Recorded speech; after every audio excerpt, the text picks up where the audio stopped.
नमस्कार दोस्तों।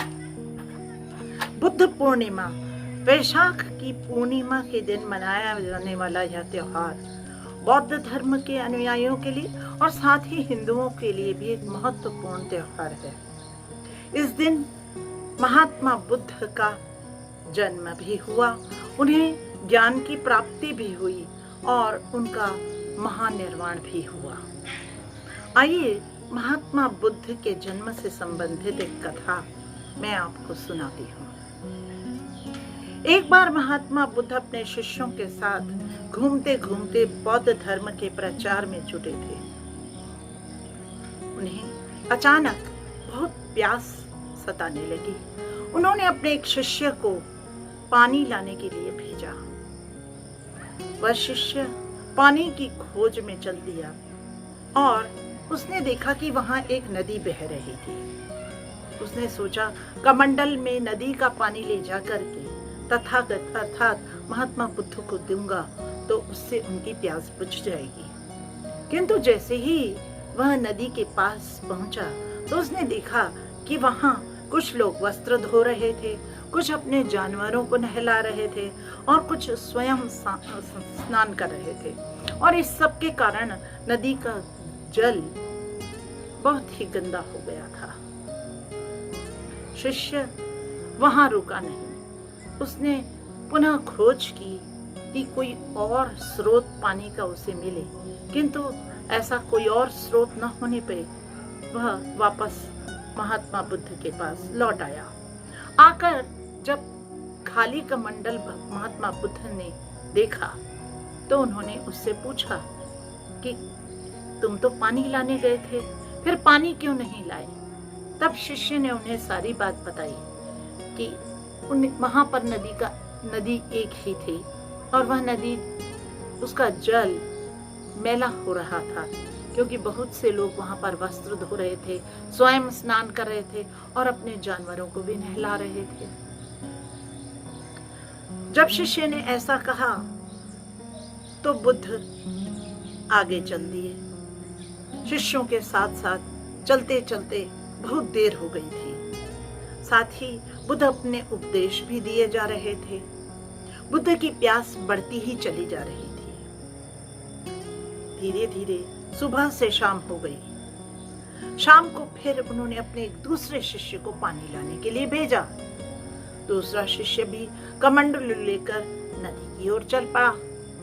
क्योंकि वहां एक ही नदी बह रही थी, अतः वह उसी नदी की ओर गया। उसने भी ऐसा ही कुछ दृश्य देखा, लेकिन वह वहां रुक गया। उसने देखा काफी देर रुकने के बाद उस नदी की तलहटी पर सारी गंदगी जमा हो गई। नदी का पानी ऊपर साफ साफ बह रहा था। उसने अपने कमंडलों में वह पानी लिया और महात्मा बुद्ध के पास वह पानी ले आया। महात्मा बुद्ध ने उससे पानी लाने पर पूछा कि वह यह पानी कहां से लाया है। तब उस शिष्य ने बताया कि वहां नदी एक ही है, वही नदी जो कि पहले शिष्य ने देखी थी और उसी प्रकार से लोग वहां स्नान कर रहे थे, अपने वस्त्र धो रहे थे। लेकिन उसने यह भी बताया कि वह वहां रुका रहा जब तक सब लोग वहां से न चले गए और उसकी कुछ देर बाद भी जब तक सारी गंदगी नदी की तलहटी में जमा नहीं हो गई। इससे ऊपर साफ पानी बहने लगा और वह वही पानी महात्मा बुद्ध के लिए कमंडलों में ले आया। महात्मा बुद्ध बहुत प्रसन्न हुए। उन्होंने अपने सभी शिष्यों को यह बात बताई कि हमारा जीवन भी इस जल के समान है, नदी के समान है।